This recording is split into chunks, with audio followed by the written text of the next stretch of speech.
In this tutorial, we'll build a financial AI app that allows users to chat with an AI to get insights about their financial data.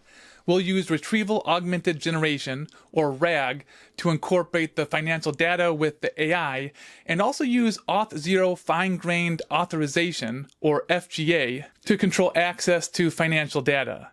FGA is like a login for AI agents. It makes it so when AI agents use RAG to provide relevant responses, they only have access to authorized data. Let's start by setting up our project. We'll need several packages including Express, Auth0, LangChain, and OpenAI.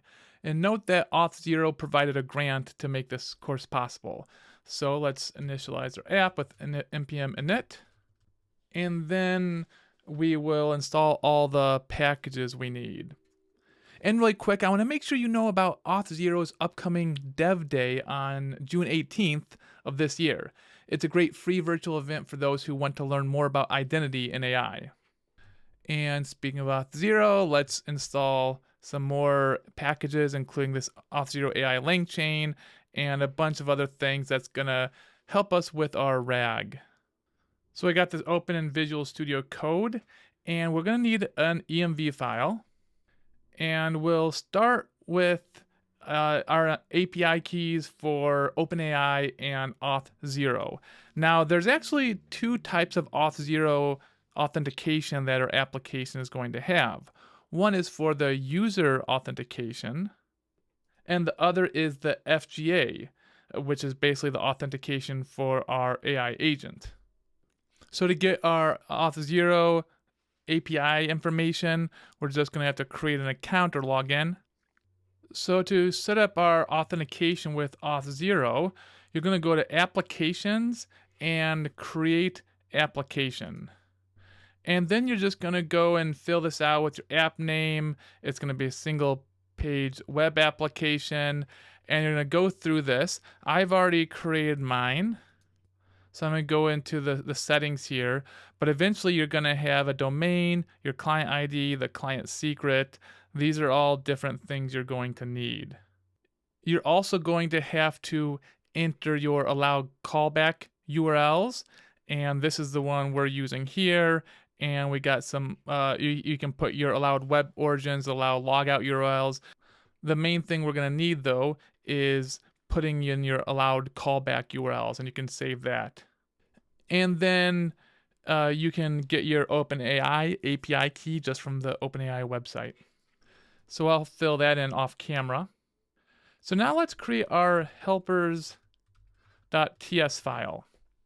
This is going to handle loading our financial documents and creating a retrieval agent. So since this is just a demo application, the financial documents that we're loading, we're just going to store right in here. But in a real world situation, you would have users upload them. So I'm actually going to create the documents just really quick while I'm thinking about it. So in assets, we'll make a transactions.csv. And then I'll just paste in some demo sample transactions here. Okay, so now we are going to go back to our helper file that will load that and create the retrieval agent. And I'm just going to paste in some code here. We got our imports. And I want to first go down to our read documents function. This is going to read the documents from the assets folder. That's what we just created, and gives each one an ID based on its file name. The ID is important because it will be used in our authorization rules. Next, let's look at our retrieval agent class.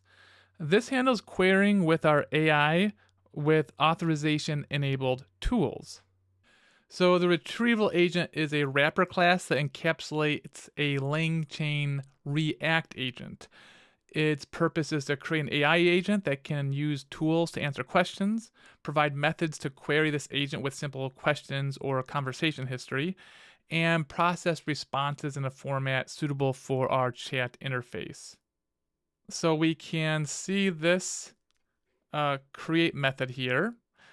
This is a static factory method that takes an array of tools, which are typically retrieval mechanisms, and it creates the React agent, like I was saying. What React stands for reasoning and acting.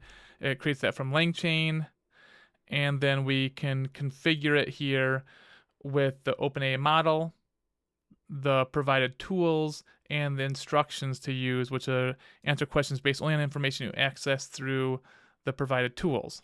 And then it returns a new retrieval agent instance wrapping the agent. Then we have the query methods. So basically this is going to take a single question string, create a message array with just the question, and then invoke the agent and returns the last message content, which is the agent's response. We also have one that can query with the full message history. So it takes the array of messages, message objects, and roles and content, and it formats these messages with the underlying LangChain agent and maintains the conversation context for follow-up questions. But then it just returns the last response. So these are all our helper methods. But the magic of this, the magic of connecting this agent to Auth0 FGA happens when we create the tools that are passed to this agent, which happens in our next file, which is the app.ts file. But as an overview, when we create the retrieval agent, we first create an FGA protected retriever specific to the current user. Then we convert this retriever into a tool that the agent can use, and we pass this tool to the retrieval agent.create method. And the FGA protected retriever automatically filters out documents the user can't access. So we make sure that a user only has access to their own financial information, and other users cannot access that financial information, because the agent is only going to see documents the user has permission to view. Now let's set up the main code for our application in a file called app.ts. This is where our server is going to be set up, and also all the authentication and our RAG and our interaction with the OpenAI API. So first we have all of our imports. We're getting the environment variables, we got the Express web server, we got our AI components from LangChain and Auth0, and then our custom helpers that we created, and basically everything we needed. So these are set up because we're using ES modules, which handles paths differently than CommonJS, and we are going to be accessing our transactions.csv file.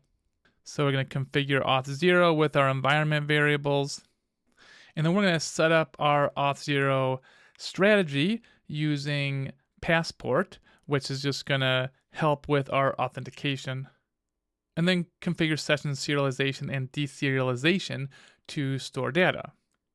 Then we have our Express app configuration. That's pretty straightforward, just like pretty much all Express application. We're using middleware to serve the static files from the public directory. That's going to be our HTML and CSS files that we still have to create. We create our session, so it's going to be temporary, so it's not going to save all the financial information. Then we just extend the TypeScript type definitions to add custom properties to the session data and define the structure of the user object from Auth0. Then we have some critical helper functions. So first, we need to get the user's ID from the Auth0 profile. That's going to be important because the user ID is going to determine which files the user can access as far as the financial data. Then we're going to hold our document embeddings in the vector store, and the init document is going to initialize our vector store when the app starts. So it's basically going to read all the documents that's in our assets folder, and it's going to create embeddings using the OpenAI embeddings model and stores everything in memory for quick access. This is basically where the RAG comes in, and the RAG is going to make our AI be able to access this extra information in a much quicker, simpler way. Now, this is just a sample app, and their extra information isn't that much, so we would technically not need it for the low amount of information we're using, but RAGs can be especially helpful when you have a lot of information in your application. And then we have the require login, which is basically middleware that ensures a route is only accessible to authenticated users. Next, we have our routes. So the login is going to redirect to Auth0's login page. And the scope parameter requests access to the user's email and profile. The callback is going to handle the response from Auth0 after authentication. It basically authenticates the user with passport, logs the user in and creates a session, and redirects to the original destination. And then we have the logout, which obviously logs out. It redirects to Auth0's logout endpoint. And we have application routes. Basically, this is the home page. We have our chat interface, which requires authentication. And then we have our ask endpoint. This is our chat processing route. And it's the core of our application where questions are processed and authorization happens. So first we're going to validate the request. We are going to initiate the chat history if needed. And then we're going to set up the authentication aware retriever. So after we get the question, we are going to get the user's ID. Then we're going to create an FGA enabled retriever. So we're defining a authorization tuple with the user ID, the document ID, and the viewer permission. So this is going to make it so we can only access this document if the person has this user ID and can only view the document. And I'll show you how to set the permissions in a little bit here. Then we're going to process the question. So we're going to create a tool from the FGA retriever and create a retrieval agent with the tool. And then we can add the user message to the history.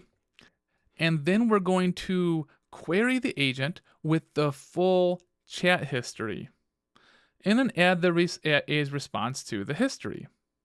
And then we can render the page and add the chat history, or add the chat to the page so it actually shows up on the HTML page. So the key part here is that we create a new FGA-enabled retriever for each request using the current user's ID. This ensures that the document access is always checked against the most current permissions for that specific user. And once I explain the rest of this code, I'm going to show you how you can make it so only a specific user can access a specific document. We got the errors here, and here we have, if you clear there's going to be a clear button on the page that allows us to clear the chat history, and then we're just going to start the server. So to make this fully work, we have to set up our fine-grained authorization with Auth0. And then we have to specify which user can see which account. So we're going to have to set up our FGA store. We have to go to the website dashboard.fga.dev and then create an account. And then we'll go to settings. If it's your first time here, you're going to have to click create client. Now I've already done that. So when you create your client, you're going to give your client a name and mark all the client permissions that are required for your use case. For this, we're just using read and query, and then you click create. And then you'll see a modal containing the store ID, client ID, and client secret. And you're going to have to get that information, and some of it you'll be able to see right here.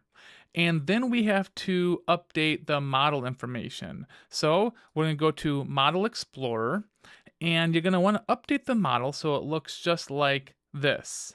So these are the different items that we're going to have in our model. So viewers, there's going to be users and there's going to be docs, and the users can view a doc or own a doc.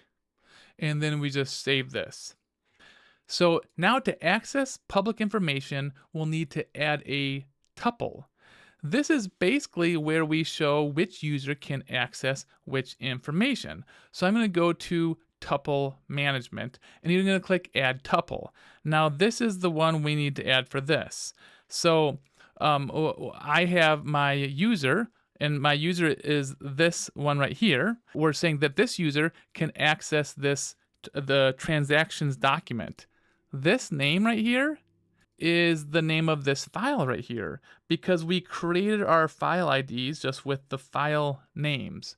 So you can understand the whole process better, I'm going to delete this completely. I'm just going to delete this one so our user cannot access the document. You'll see what I mean in a second, and then we'll see how to add this tuple. After we first see our user cannot access the document, we're going to add the tuple so our user will be able to access the document. So basically, to fully explain the authorization flow, the most important aspect of this is how it connects Auth0 authentication with fine-grained authorization. So first, there's authentication. Auth0 verifies the user's identity and provides a profile. Second, we have our user ID extraction, where we extract the user's unique ID from the Auth0 profile. Then we have our per request authorization. So for each question, we create a new FGA retriever specific to that user. The retriever uses the user's ID and authorization checks, and then the documents are filtered based on the user's permission. And then we have our answer generation, where the AI only sees and uses documents the user is authorized to access. So this is how we ensure that permission changes in the Auth0 FGA system take effect immediately without requiring a server restart or session refresh. So the only things to do is just to create the public views.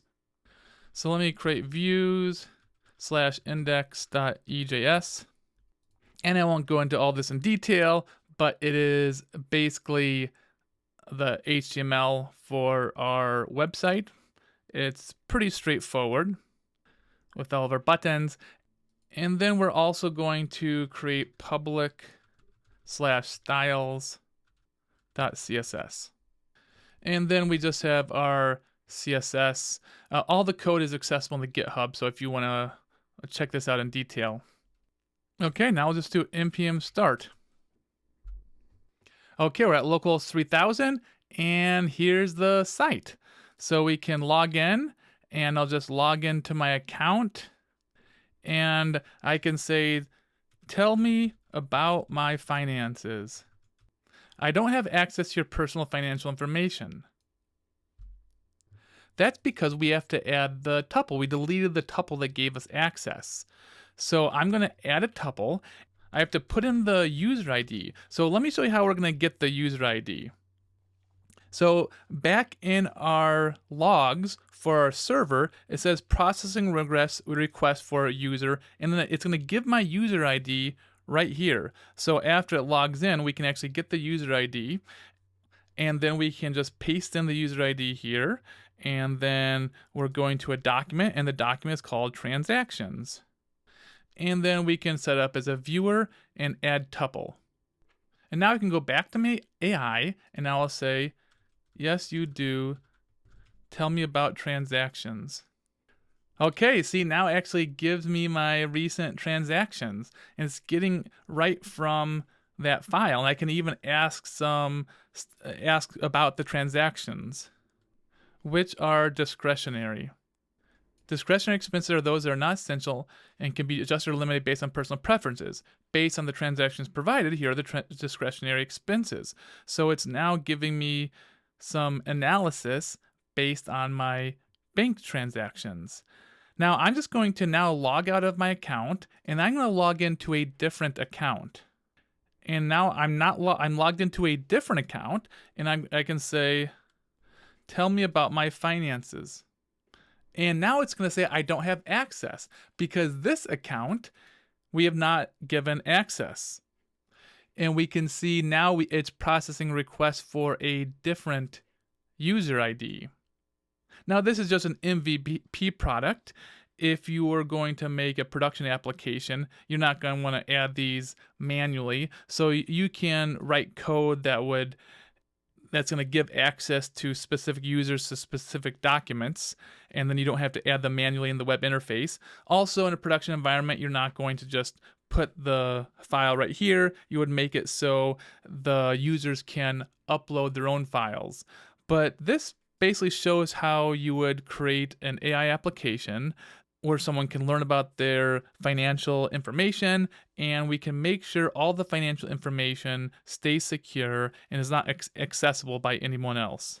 In this tutorial, we've built a financial AI application that integrates Auth0 with fine-grained authorization to secure sensitive data.